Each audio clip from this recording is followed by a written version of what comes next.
A K Saseendran, ഇന്നലെ രാത്രിയിൽ മഴ പെയ്തില്ല എന്നത് നമുക്കൊരു ആശ്വാസമാണ്.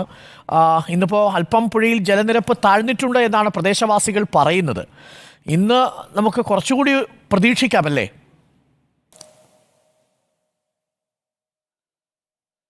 ജലനിരപ്പ് കുറയുന്നു എന്ന ഒരു പശ്ചാത്തലത്തിൽ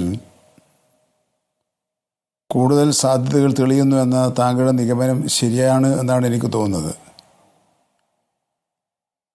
പക്ഷേ ഇപ്പോഴും അടിയൊഴുക്കിൻ്റെ വേഗത കുറഞ്ഞതായിട്ട് വിവരം നമുക്ക് ലഭിച്ചിട്ടില്ല.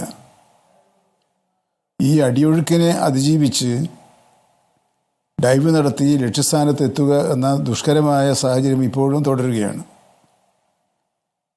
അതാണ് ഇപ്പോഴത്തെ അവസ്ഥ. എങ്കിലും അവർ ആ ശ്രമവുമായി മുന്നോട്ട് പോകാൻ തന്നെയാണ് തീരുമാനിച്ചിട്ടുള്ളത് എന്നാണ് എനിക്ക് ലഭിച്ചിട്ടുള്ള വിവരം. ഈശ്വർ മാൽപ്പ എന്ന മുങ്ങൽ വിദഗ്ധന് അദ്ദേഹത്തിൻ്റെ സേവനം കൂടുതൽ പ്രയോജനപ്പെടുത്താനുള്ള നീക്കങ്ങൾ തന്നെയാണ് ഇപ്പോൾ നടന്നുകൊണ്ടിരിക്കുന്നത്.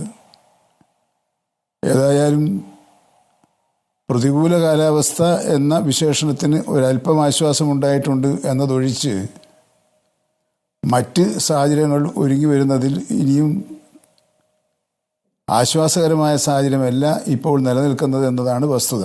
മിനിസ്റ്റർ, ഞാൻ അതിൽ നിന്ന് വായിച്ചെടുക്കുന്നതും ഞാനും അവിടെ അധികാരികളുമായി ബന്ധപ്പെട്ടപ്പോൾ മനസ്സിലാക്കിയത് ഇന്നിപ്പോൾ 13ാമത്തെ ദിവസമാണ്. ഒരു സംവിധാനം മുഴുവൻ ഇപ്പോൾ കഴിഞ്ഞ 7-8 ദിവസങ്ങളായി ഈ നമ്മുടെ പ്രിയപ്പെട്ട അർജുന് വേണ്ടിയുള്ള തെരച്ചിലുമാണ്. ഇതിങ്ങനെ എത്ര കാലം നീട്ടിക്കൊണ്ടുപോകാൻ സാധിക്കുമെന്നൊരു ചോദ്യം കുടുംബവും ചോദിക്കുന്നുണ്ട്. ഇപ്പോൾ എനിക്ക് തോന്നുന്നു അധികാരികളും ചോദിക്കുന്നുണ്ട്. അത് മിനിസ്റ്റർക്കും അറിയാമായിരിക്കുമല്ലോ. ഒരു ദുരന്തമുഖത്ത് എങ്ങനെയാണ് ആ രക്ഷാപ്രവർത്തനം ഒരു ഘട്ടം എത്തുമ്പോൾ നമുക്ക് പിന്തിരിയേണ്ടി വരുന്നൊരു സാഹചര്യം ഉണ്ടാവുന്നു. ഇന്ന് നമ്മൾ പരമാവധി ശ്രമിക്കും. പക്ഷേ എന്നിട്ടും അത് ഞാൻ പ്രതീക്ഷ കൈവിടാതെയാണ് ചോദിക്കുന്നത്.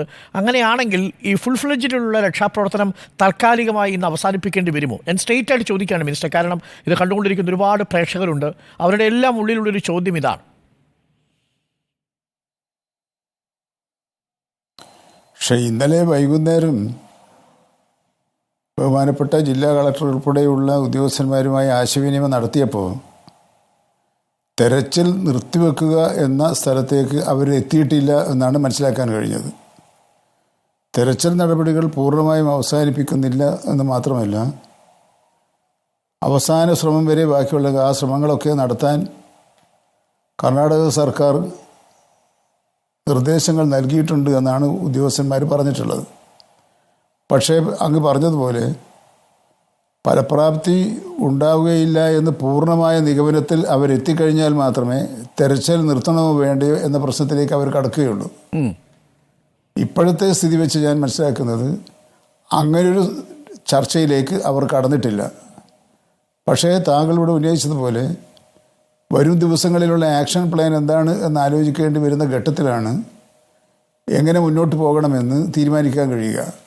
ആ തീരുമാനം ഇവിടുത്തെ ജില്ലാ കളക്ടർക്കോ പോലീസ് മേധാവിക്കോ നാവൽ ഉദ്യോഗസ്ഥന്മാർക്കോ എടുക്കാൻ കഴിയുന്നതല്ല. അത് അത്തരമൊരു തീരുമാനത്തിലേക്ക് പോകണമെങ്കിൽ സർക്കാർ തലത്തിൽ തന്നെ അവർക്ക് വ്യക്തമായ നിർദ്ദേശങ്ങൾ ലഭിക്കുന്ന സാഹചര്യത്തിൽ മാത്രമേ ഇവിടെ ഇതിന് നേതൃത്വം നൽകുന്ന നോഡൽ ഓഫീസർമാർ ഉൾപ്പെടെയുള്ളവർക്ക് മുമ്പോട്ട് പോകാൻ കഴിയുള്ളൂ. അവർ വസ്തുതാപരമായ റിപ്പോർട്ട് മേലധികാരികളിലേക്ക് അയക്കുക, ഗവൺമെൻറ്റിലേക്ക് അയക്കുക എന്ന നിലപാടാണ് സ്വീകരിച്ചിട്ടുള്ളത്. സ്ഥലം MLA ഇന്നലെയും ഇവിടെ ഞങ്ങൾ തമ്മിൽ സംസാരിച്ചിരുന്നു.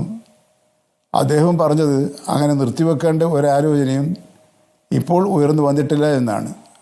പക്ഷെ നാളെ എന്ത് എന്നത് ഇപ്പോൾ നമുക്ക് ഊഹിച്ച് പറയുന്നത് ശരിയാകാനിടയില്ല എന്നാണ് എനിക്ക് തോന്നുന്നത്.